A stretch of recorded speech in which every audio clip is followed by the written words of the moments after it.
तो hey guys, good evening.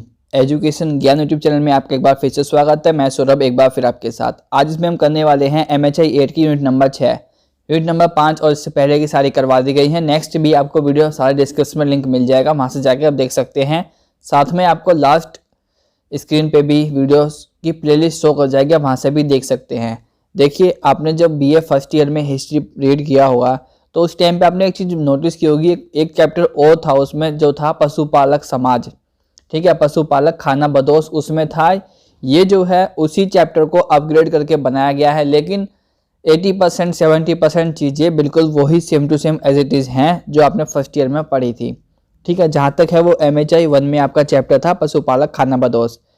ठीक है, तो इसमें उसके समाज के बारे में बात की गई है, इसकी सोसाइटी की बात की गई है, जिसको जो है पशुचारण समाज भी कहा जाता है, या फिर खाना बदोश समाज भी कहा जाता है, या फिर भ्रमणकारी समाज भी कहा जाता है। भ्रमण होता है, जैसे मान लीजिए इसमें कारी वर्ड हटा देते हैं तो बचता है सिर्फ भ्रमण।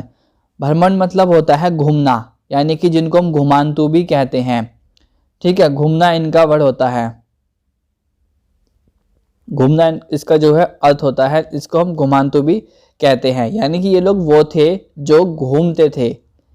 हमने सोसाइटी की बात करी है आपसे पहले जो भी है, लेकिन इसमें हमें थोड़ी सोसाइटी अलग तरीके की देखने को मिलती है इस चैप्टर के अंदर। पहली चीज़ क्या है कि मतलब ये जो है थे तो ये भी आदि मानव है, लेकिन अब तक जो है सोसाइटी थोड़ी डेवलप हो चुकी थी, क्योंकि समाज की बात है, जाहिर सी बात है सोसाइटी की बात हो रही है। तो मानव अब जो है उस वाले स्थिति पर नहीं था जैसे पहले था। यानी कि जैसे पत्थर का यूज़ करना ये वो, उससे आगे बढ़ चुका था मानव। अब तब जाकर जो है हमें पशुचारण समाज की बात समझ में आती है। देखिए, इसमें हमें दो चीज़ देखने को मिलती है। सबसे पहले तो यह है कि मतलब इसका उदय कब हुआ, इसकी हमें बहुत ही कम जानकारी है। इसका मतलब अब मान लीजिए हम कह भी दें एक आंकड़े के अनुसार कि 1,80,00,000 पहले इसका उदय हुआ, तो आने वाले टाइम में हो सकता है हमें उससे भी पीछे के प्रमाण उसके मिल जाएं। इसलिए इसके उदय के बारे में बिल्कुल भी स्पष्ट बात नहीं की गई है। आरंभिक काल में बात की जाए, आरंभिक काल से क्या मतलब है, जहाँ मानव का शुरुआत हुई उस टाइम से अगर बात की जाए तो मानव का समुदाय जो है प्रत्यक्ष रूप से भ्रमणकारी था। ठीक है, भ्रमणकारी था। भ्रमणकारी वही लोग होते हैं जो घूमते हैं, एक जगह से दूसरी जगह पे घूम के अपना खाना इकट्ठा करना इनका मुख्य काम था। लेकिन यहाँ पे क्या हुआ कि हमें दो चीज़ देखने को मिलती है कि इन लोगों ने पशुचारण समाज यानी पशुपालक समाज जिसको कहा जाता है, खाना बदोश समाज भी कहा जाता है, इसे हम वैसे भी कह सकते हैं कि पशुपालक समाज था। ये पशुपालक से मतलब क्या है कि पशु को, पालक मतलब पालने वाला। ठीक है, तो पशुपालक समाज से क्या अर्थ है कि पशुओं को पालने वाला समाज। अब जो है व्यक्ति ने इतनी समझ डेवलप कर ली थी कि अब जो है पशुओं को किस तरीके से पाला जा सकता है। मुख्य रूप से इसमें छोटे और बड़े दो तरह के पशु इन्होंने पालना शुरू किया। जैसे इसमें भेड़ बकरी जो है मुख्य रूप से रहे हैं, जो कि बहुत ही मतलब उनके हमें प्रमाण जब भी मिलते हैं, जब हमें इनकी हड्डियाँ वगैरह मिलती है ना, पुरातत्ववेत्ताओं को प्रमाण के आधार पर ही वो चीज़ों को बताते हैं। तो जैसे जैसे उन्हें आदि मानव के समय की काल की हड्डी मिली, तो उस टाइम पे हमें एक कब्र और भी मिली थी हड़प्पा सभ्यता मोहनजोदाड़ो के आसपास। तो वहाँ पे जहाँ पे बहुत ही सारी बकरियाँ या भेड़ों की हड्डियाँ मिली थी उनको खुदाई के दौरान। तो जिससे पता चलता है कि इसमें जो है ना भेड़ बकरी सबसे ज़्यादा पुरानी वो हैं, जानवर हैं। तो जब ये थे मतलब पशुपालक समाज वाले जो व्यक्ति थे, ये लोग जो है भेड़ बकरी को भी पाला करते थे। इस बात का प्रमाण हमें मिलता है।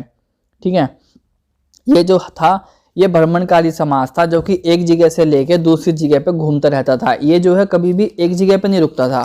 क्यों?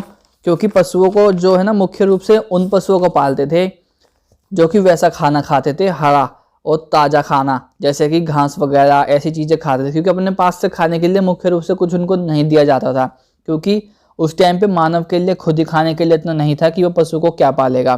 ठीक है, पशुओं को तो अपने इस्तेमाल के लिए पाला गया था कि बाई चांसली कभी शिकार हम करने गए तो अगर शिकार नहीं मिलता है तो पशुओं को मार के हम खा सकते हैं। ठीक है, तो इसलिए पशुओं को पाला जाता था, साथ साथ में उनके दूध और साथ साथ में उनके जो खाल थी, बाल थे, वो बहुत ही मूल्यवान होते थे, काफ़ी ज़्यादा इंपॉर्टेंट चीज़ होती थी वो। अब मानव मतलब समझ चुका था कि इनकी खाल उतार के इनको भी हम अपने ठंड से बचाव के लिए प्रयोग कर सकते हैं। पहले में मानव की बात की जाए तो तथा विज्ञान तथा पुरावशेषों पर निर्भर रहना पड़ता था। लेकिन प्राचीन होता है थोड़ा, मतलब वैसे पहले का ही समय होता है, लेकिन बहुत ज़्यादा प्राचीन में हम नहीं जा रहे हैं यहाँ पे फिलहाल। हम उसी टाइम की बात कर रहे हैं, लेकिन जब मानव थोड़ा समझ डेवलप हो चुकी थी। प्राचीन मानवीय समाज जो है जानवरों का शिकार करता था। जैसी स्पष्ट बात है कि पशुपालन समाज से क्या था कि मतलब ये लोग सिर्फ पशुओं को पालते नहीं थे, पशुओं का शिकार भी करते थे। मुख्य रूप से बड़े पशुओं का शिकार करते थे और छोटे पशु जो थे जैसे भेड़ बकरियां हो गई उन्हें पालतू बनाया गया। साथ साथ में हमें यहाँ पे कहीं कहीं पे जो है घोड़े को भी पालतू बनाने के प्रमाण हमें मिले हैं। साथ साथ में कहीं पे भैंस, ऊंट, बकरियां, भेड़, इन सब चीज़ों के प्रमाण हमें देखने को मिलते हैं। आगे उसके बारे में हम अच्छे से बात करेंगे। लेकिन देखिए जैसे कि सभी चीज़ देखने के बाद भी हमें क्या पता चलता है कि ये सब चीज़ें जो है हमारे अनुमान के आधार पर होती हैं, यानी कि बिल्कुल स्पष्ट चीज़ें नहीं होती हैं, लेकिन एक आंकड़े के अनुसार या तथ्य को देखते हुए, इन सभी चीज़ों को देखते हुए हमें समझ में आता है कि ये चीज़ ऐसे रही होगी। हो सकता है ये चीज़ गलत भी हो, लेकिन फिलहाल जो है जो तथ्य है, फिलहाल वर्तमान के हिसाब से चीज़ें अभी हर तरह से सही हुई हैं। तो भोजन के रूप में किस पशुओं का शिकार करते थे ये बात हमें बिल्कुल स्पष्ट तरीके से जानकारी नहीं है, लेकिन BA फर्स्ट ईयर में अगर मास्टर फर्स्ट ईयर में पढ़ते हैं इसके, तो हमें देखने को मिलता है वहाँ पे बिल्कुल स्पष्ट रूप से बताया गया है कि ये मतलब भेड़, बकरी या फिर इन चीज़ों का शिकार मुख्य रूप से करते थे। लेकिन फिर भी अवशेषों के आधार पर जो है पालतू पशुओं को पालतू बनाने के बारे में सबसे पहले प्राचीन प्रमाण हमें कुत्ते के मिलते हैं। देखें यहाँ पे इतिहासकार के दो बात है कुत्ते को पालतू बनाने के लिए। इनका एक तो कहना ये है कि कुत्ते को पालतू इसलिए नहीं बनाया गया कि उसको काट के खाया जाए, ठीक है, कुत्तों को पालतू किसी और वजह से बनाया गया होगा। लेकिन अगर हम अपने निजी सोच के ऊपर बेस के ऊपर बात करें तो एक बात बताइए कि कुत्ता ना तो दूध देगा, ना ही उससे कुछ और मिलने वाला है उनको खाने के लिए चीज़, या ऐसा तो कुछ नहीं था कि सोना चांदी था उस टाइम पे घर के रखवाली के लिए कुत्ता चाहिए होगा। तो उस टाइम पे कुत्ते का यूज़ आखिरकार क्या हो सकता है? जब मानव के पास खुद ही खाने के लिए नहीं था तो कुत्ते को क्या खिलाएगा? कुत्ता घास खा के भी जिंदा नहीं रहता है। लेकिन यहाँ पे एक प्रमाण ये भी मिला कि मतलब कुत्ता जो है इंसान का बच्चा कुच्चा खाकर भी जीवित रह सकता है। जैसे मानव क्या है, हड्डी नहीं खा सकता कुत्ता, लेकिन हड्डी खा के अपना गुजारा चला सकता है। लेकिन फिर भी यहाँ दो हित हैं। कुत्ते को एक तो पालतू इसलिए बनाया गया था क्योंकि वो अगर बाई चांसली इमरजेंसी पड़ती है तो कुत्ते को भी काट कर खा जाएंगे। दूसरा, कुछ इतिहासकार ऐसा भी कहते हैं कि कुत्तों को पालतू इसलिए नहीं बनाया गया था क्योंकि वो उसका भोजन बना के खा सके। पालतू जानवरों तथा जंगली जानवरों की अस्थियों में साफ साफ अंतर कर पाना काफ़ी कठिन कार्य है, काफ़ी मुश्किल कार्य है। इसलिए इस बात में हम अच्छे तरीके से पता नहीं चलता, यानी कि इस बात को हम अच्छे तरीके से नहीं बता पाते हैं कि मतलब पहले किसको पालतू बनाया गया या फिर जो भी चीज़ है। पशुपालक समाज के उदय के निश्चित तथा प्रत्यक्ष प्रमाण भी हमें कहीं पे उपलब्ध नहीं होते हैं, लेकिन शुरू से ही आखेटन समाज ने जो है आखेटक समाज या फिर आखेटन समाज ने शुरू से ही बड़े पशुओं को अपने भोजन आपूर्ति का केंद्र बनाया होगा। बड़े पशु से मतलब है कि अब लोग जो है ना यहाँ पे अकेले शिकार नहीं करते थे, यहाँ पे लोगों ने झुंड बनाना शुरू कर दिया था। जैसे कि 5वें मैंने बात आपको पहले बताई थी, झुंड बनाकर जब वो हमला करते थे जानवरों के ऊपर तो बड़े बड़े शिकारों को भी उनके साथ भी शिकार करते थे, बड़े बड़े जानवरों को मारकर वो खाया करते थे। और इस प्रक्रिया में बड़े जानवर में बहुत ज़्यादा बड़े नहीं लेकिन मीडियम साइज के बताए गए हैं, जैसे कि भेड़ और बकरियाँ।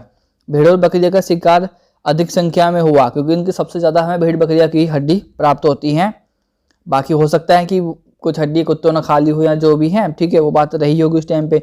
लेकिन यहाँ पे एक चीज़ हो रहा है कि पशुओं को बंदी बनाकर तथा उनका चारा नियंत्रित करके उनके प्रजनन या फिर वंश में सुधार करने हेतु मानव को लाभकारी पशुपालन के लिए प्रेरित किया हुआ। कहने का मतलब ये है कि देखिए एक चीज़ है जो मनुष्य को नेचर से नहीं सीखनी पड़ी, वो क्या था? प्रजनन।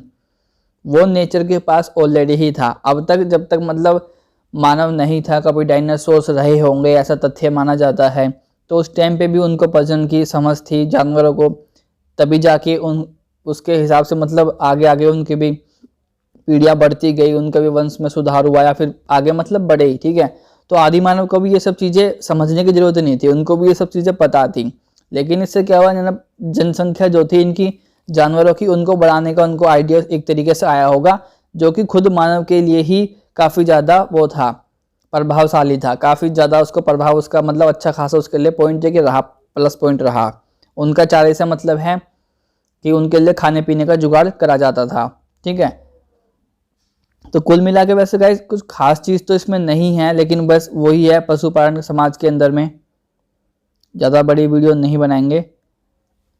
और ये क्वेश्चन अगर आता है तो वैसे 20 नंबर में आता है, कभी कभार ये ऐसा होता है कि 10 नंबर में क्वेश्चन आ जाए, वैसे मुख्य रूप से 20 नंबर में ही आता है। बड़े बड़े चारों ग्रहों ने जो है पशुचारण समाज के उदय में महत्वपूर्ण भूमिका निभाई। पशुचारण जातियों के अनेक पशुपालन पशुधनों उत्पत्ति स्थल दक्षिण एशिया में है। सबसे ज़्यादा मतलब जो पहले या फिर सबसे ज़्यादा है जो हमें इनके पशुधनों की जो उत्पत्ति की जगह मिलती है वो होती है दक्षिण एशिया। दक्षिण एशिया में काफ़ी ज़्यादा प्रजाति हमें यहाँ पाई गई हैं जिनको पाला जाता था, जैसे हॉर्स हो गया यानी घोड़ा हो गया। केटल भी एक जानवर है, मेरे को नहीं पता कौन सा, आपको पता है तो कमेंट में जरूर बताइएगा। केटल हो गया, भैंसा हो गया, ऊँट हो गया, भेड़ तथा बकरी। इन पशुओं का मांस और खाल या फिर इनकी अस्थि यानी कि अस्थि मतलब हड्डी, इन आदि चीज़ों के लिए शिकार किया जाता रहा होगा। जाहिर सी बात है आदि मानव है तो इन चीज़ों के लिए शिकार करेगा। थोड़ा बहुत ना इसमें हम अपने समझ से भी लिख सकते हैं, जरूरी नहीं है बिल्कुल स्पष्ट किताब के तरीके से आप लिखें।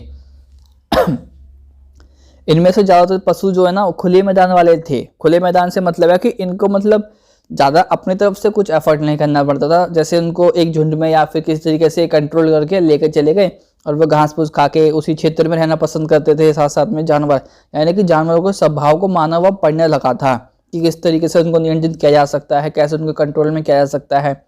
इन्हें पालतू बनाने के लिए सहज मतलब काफ़ी सहज योगदान मिला, अच्छा योगदान मिला। इस तरीके से मानव ने धीरे धीरे एक बार को इनको पालतू बना ही लिया। लेकिन यहाँ पे एक कंडीशन और आती है कि अब एक एरिया है, मान लीजिए 1 किलोमीटर के एरिया में समाज रहता है, क्योंकि बहुत ज़्यादा तो थे नहीं लोग पहले, 40-50 आदमी कुछ ऐसे या फिर कहीं और होंगे तो बिल्कुल थोड़ा दूर दूर या जैसे भी है, ठीक है।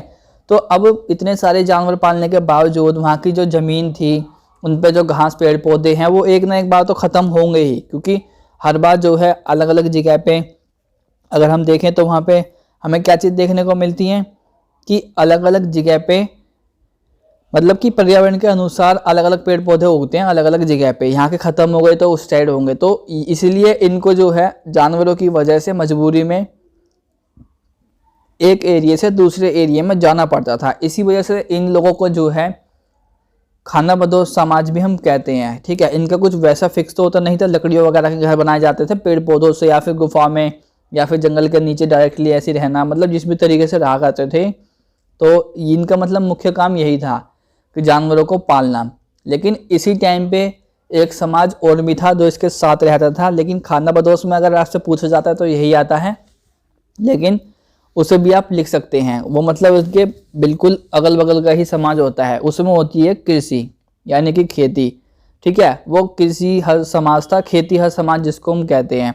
उसमें हमें क्या देखने को मिलता है कि वो लोग जो कृषि करते थे ना, वो लोग और ये लोग आपस में एक दूसरे को जानते थे। वो लोग सिर्फ मुख्य रूप से कृषि ही क्या करते थे, वो लोग जानवर को नहीं पालते थे।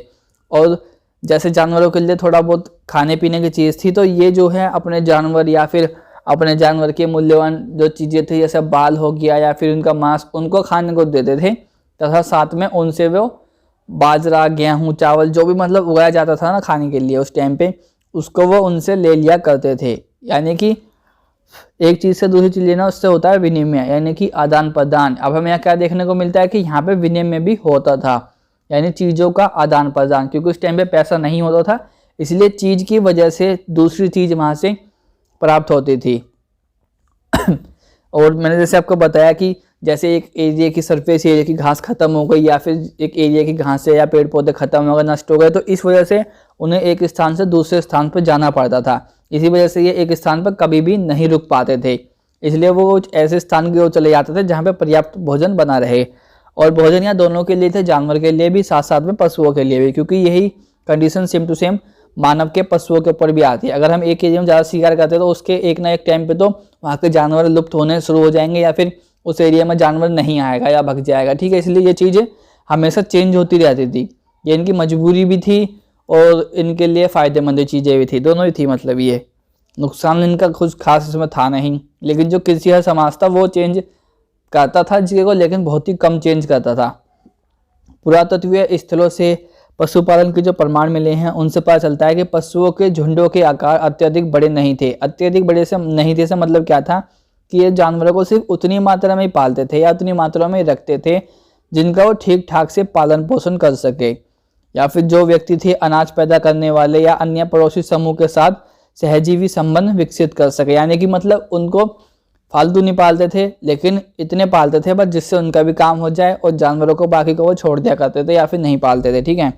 लेकिन यहाँ पे एक इतिहासकार है रोमिला और थापर, इन दोनों ने बताया है कि पशुचारी समाज जो था वो भ्रमणशील थे, वो यानी कि वही यानी घुमंतु जो थे वो घुमंतु लोग थे, जबकि कुछ अन्य कृषि करते थे। यहाँ दो तरह के समाज बताए हैं, ठीक है, तो दोनों की मैंने आपको बता दिया है। अगर आप नाम लिखते हैं राइटर का, इनका थिंकर्स का, तो बहुत अच्छा होगा, हाईलाइट कर दीजिएगा, लिखें तो जैसे ब्लैक पेन से कर दे, हाईलाइटर से हाईलाइट कर देंगे तो बहुत अच्छा होगा एग्जाम में आपके लिए। भ्रमणशील पशुचारी समाज तथा स्थिर कृषि समाज के बीच दोनों संबंध दोनों के लिए लाभदायक थे। मतलब जाहिर सी बात है, अगर मैं आपको एक चीज़ देता हूँ और मेरे को दूसरी चीज़ मिलती है जो मेरे काम की नहीं है और आपके वो काम की नहीं है, तो प्रॉफिट दोनों को ही मिलता है, क्योंकि मेरी चीज़ आपके काम की है और आपकी चीज़ मेरे काम की है। पशुचारी समाज के अनाज की मांग की पूर्ति कृषि समुदाय द्वारा भी की जाती थी, जिससे वे अपना अधिकांश समय पशुओं की देखभाल में बिता सकें, क्योंकि पशुओं की देखभाल काफ़ी करनी होती थी। पता नहीं किस तरीके से बांध कर रखते थे, किस तरीके से नहीं बांध कर रखते थे, वो तो उनको ही पता होगा, लेकिन इसकी पशुओं की देखभाल ज़्यादा करनी पड़ती थी, क्योंकि पशुओं काफ़ी हद तक भाग भी जाया करते थे।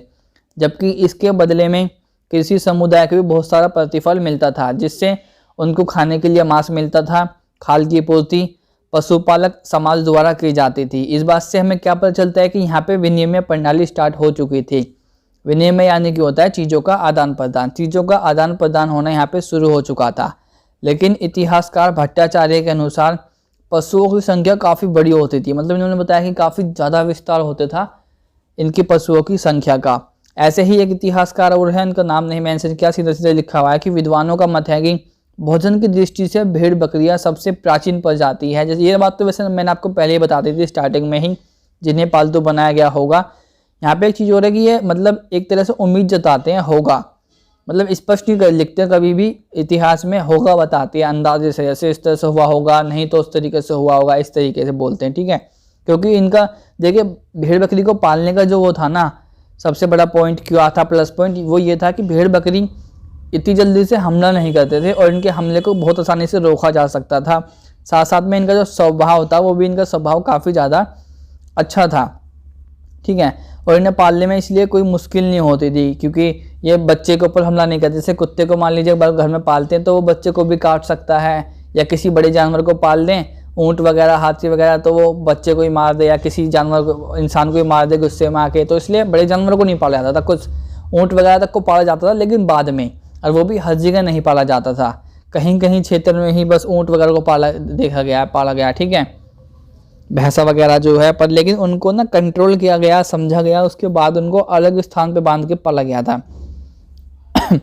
और भेड़ बकरी जो है ना झुंड में रहना ज़्यादा पसंद करते हैं भेड़ बकरी जो है, इसलिए ये ज़्यादा अनुशासित थे, इनको ज़्यादा कुछ सिखाने की ज़रूरत नहीं थी, इसलिए उनको बंदी बना कर रखा गया और ये काफ़ी आसान रहा होगा। साथ ही जानवर की खाल के कपड़े, चमड़े भी मिल जाया करता था। पशुधन की उत्पत्ति स्थल दक्षिण एशिया में है, जहाँ पे काफ़ी ज़्यादा प्रजाति हमें देखने को मिलती है, ठीक है। वैसे तो मैंने लगभग सारी आपको इम्पोर्टेंट बात बता ही दी हैं। ऐसे ही जो है हमें आजमगढ़ में पशुओं को पालने के काफ़ी साक्ष्य प्रमाण मिलते हैं, और यहाँ पे जो है मानव जो है 6000 ईसा पूर्व के आसपास भेड़ व बकरियों को यहाँ पे मानव ने पालतू बना लिया था, और ये इस बात का संकेत था कि मानव जो है अब स्थिर जीवन की ओर या फिर स्थिर पद्धति की ओर अग्रसर हो रहा था, यानी उसकी तरफ वो आगे बढ़ रहा था। साथ साथ में बात की जाए जानवरों की, तो देखिए हमें जो है पशु बाड़ा भी मिलता है, ठीक है। ऐसा नहीं है कि पशु बाड़ा नहीं मिलता, यानी कि जानवरों को अलग बांधा जाता था, लेकिन कब, 6000 ईसा पूर्व के पहले, ठीक है। इस 6000 ईसा पूर्व के आसपास की बातें की जा रही है। वहाँ पे जो हमें पशु बाड़ा भी मिला है, यानी कि जानवरों को बांधने के लिए अलग जगह। मतलब इन सब बातों से ये स्पष्ट होता है कि हाँ वाकई में मनुष्य ने अब अच्छी तरीके से इनके ऊपर कंट्रोल पा लिया था। साथ साथ में अब जो है भेड़ बकरियों के साथ साथ और भी जानवर पाले जाने लगे थे। हड्डियों के औजार तो खैर यहाँ बनते ही थे पहले से ही। सेल चित्र वगैरह भी हमें देखने को मिलते हैं आजमगढ़ की पहाड़ियों में जो नर्मदा नदी के पास हैं, ठीक है। ये सब चीज़ तो हमने पहले पढ़ी है वैसे भी, और काफ़ी ज़्यादा उपकरण या फिर हड्डियों के अवशेष हमें प्राप्त होते हैं। ये मुख्य रूप से नर्मदा घाटी के बगल में आजमगढ़ है, वहाँ पे उसके आजमगढ़ की पहाड़ियों से हमें ये चीज़ें प्राप्त होती हैं। जानवरों की हड्डियाँ, मिट्टी के बर्तन भी यहाँ पे हमें देखने को मिलते हैं, और साथ साथ में इस स्थल की खुदाई में जिस प्रकार के जानवरों की हड्डी मिली हैं उनमें मुख्य रूप से पालतू कुत्ते कुबड़ वाला बैल यानी कि सांड भी जिसको कहा जाता है, कुबड़ वाला सांड भी देखने को मिला है। पानी वाली भैंस पता नहीं कौन सी होती है, पानी वाली भैंस देखने को मिली है। बकरी, पालतू भेड़, और यहाँ पे सुअर आदि का भी हमें मतलब देखने को मिला है कि सुअर आदि को भी पालतू बनाया गया था। और इसके साथ साथ ही इन्हीं स्थल में और अवशेष पाए गए हैं, जैसे कि सांभर, एक बड़ा सा वो होता है 4 पैर का जानवर है, मतलब सांभर आप इंटरनेट पर सर्च कर लीजिएगा, ठीक है। सांभर जानवर है। बारहसिंगा हो गया, साथ साथ में हिरन हो गया, खरगोश हो गया, सेही हो गया, और मोनिटर लिजार्ड बड़ी सी छिपकली होती है, आप यूट्यूब पर या फिर गूगल पर सर्च कर देख लेना। इन सब चीज़ों के भी हमें मतलब ये तो मिलते हैं, इनके भी अवशेष, लेकिन इनके कम मिलते हैं। साथ साथ में जो चित्तेदार हिरन की अस्थियां हैं, सुअर और कुछ मवेशियां, इन सब की हमें अवशेष के आधार पर पता लगता है कि ये सब जानवर भी पाले ही जाते थे। लेकिन यहाँ पे मुख्य रूप से जो प्रमाण मिले हैं उसमें बताया गया है घोड़े को जो है मार कर खाया नहीं जाता था। घोड़े में क्योंकि ताकत काफ़ी ज़्यादा होती थी, क्योंकि मनुष्य पहिए का यूज़ करना सीख चुका था अब तक, तो यहाँ पे गाड़ी को खींचने के लिए घोड़े का यूज़ किया जाता था, ठीक है। तो बस इस चैप्टर में गाइस इतना ही है, बाकी सब हम पहले कर चुके हैं क्लियर। इस चैप्टर में 20 नंबर में इतना काफ़ी होता है, आपका 6, 7, 8 पेज के अंदर करीब आंसर आ जाएगा। बस रिक्वेस्ट तो कुछ नहीं है आपसे, समझ जाइए आप करना क्या है आपको, तो बिल्कुल भी वेट ना करें और कर दीजिए बस चैनल सब्सक्राइब, वीडियो को लाइक, ठीक है, चैनल सब्सक्राइब कर दीजिएगा।